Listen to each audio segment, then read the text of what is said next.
Hi friends, வடைக்கறி எப்படி பண்ணுறதுன்னு பார்க்கலாம். அதுக்கு ஃபஸ்ட்டு 100 கிராம் கடலைப்பருப்பை 4 மணி நேரம் ஊற வச்சு நல்லா வாஷ் பண்ணிவிட்டு மிக்ஸி ஜாரில் சேர்த்துக்கலாம்.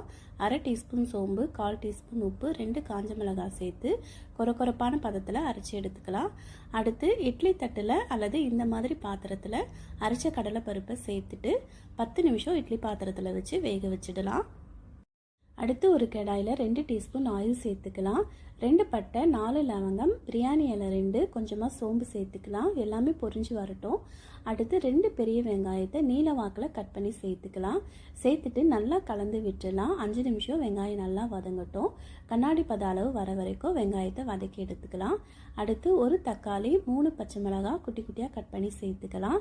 சேர்த்துட்டு நல்லா கலந்து விட்டுடலாம். தக்காளி 5 நிமிஷம் வதங்கட்டும். நல்லா தக்காளி வதங்கின பிறகு 1 டீஸ்பூன் இஞ்சி பூண்டு பேஸ்ட்டு சேர்த்துக்கலாம். சேர்த்துட்டு நல்லா கலந்து விட்டுட்டு ஒரு 2 செகண்ட் அப்படியே இருக்கட்டும். அப்போ தான் இஞ்சி பூண்டு பேஸ்ட்டில் இருக்கிற பச்சை வாசனை எல்லாமே போகும். இப்போ வடைக்கறிக்கு தேவையான மசாலா பொருட்கள் சேர்த்துக்கலாம். 2 டீஸ்பூன் தனி மிளகாய் தூள் சேர்த்துருக்கேன். உங்களுக்கு எவ்வளோ காரம் தேவையோ அந்தளவுக்கு மிளகாய்த்தூளை கூட்டியோ குறைச்சோ சேர்த்துக்கோங்க. 1 டீஸ்பூன் தனியாத்தூள், 1/4 டீஸ்பூன் மஞ்சள் தூள், 1/4 டீஸ்பூன் கரம் மசாலா சேர்த்துட்டு கொஞ்சமாக தண்ணி சேர்த்து நல்லா கலந்து விட்டுடலாம். ஒரு 5 நிமிஷம் அப்படியே இருக்கட்டும். 5 நிமிஷம் கழிச்சு பார்க்கலாம். மசாலாவோட பச்சை வாசனை எல்லாமே நல்லா போயிடுச்சு. இப்போ வடைக்கறிக்கு தேவையான தண்ணி சேர்த்துக்கலாம். தேவையான அளவு உப்பு சேர்த்துக்கலாம். சேர்த்துட்டு நல்லா கலந்து விட்டுட்டு ஒரு மூடி போட்டு 5 to 7 நிமிஷம் இந்த தண்ணி நல்லா கொதிக்கிட்டோங்க. இப்போ வேக வச்ச கடலைப்பருப்பு எப்படி இருக்குன்னு பார்க்கலாம். சூப்பராக வெந்துடுச்சு. இந்த மாதிரி அந்த கடலைப்பருப்பை உதிரியாக ஆக்கிக்கலாம்.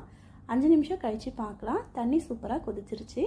இப்போ அந்த உதிரியாக்கப்பட்ட கடலைப்பருப்பை அதோட சேர்த்துக்கலாம். சேர்த்துட்டு நல்லா கலந்து விட்டுட்டு ஒரு மூடி போட்டு 5 நிமிஷம் இதை வேக வைக்கலாங்க.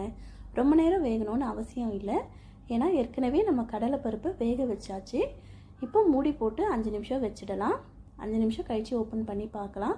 சூப்பரான வாசனையோட வடைக்கறி ரெடி ஆகிடுச்சிங்க. கொத்தமல்லி தழையை போட்டு இறக்கிடலாங்க. இந்த வடைக்கறி இட்லி, தோசை, பூரிக்கு கூட சூப்பராக இருக்குங்க. இதே மெத்தடில் நீங்கள் செஞ்சு பார்த்துட்டு எப்படி இருக்குன்னு கமெண்ட்டில் சொல்லுங்கள். வீடியோ பிடிச்சா லைக், ஷேர், சப்ஸ்கிரைப் பண்ணுங்கள்.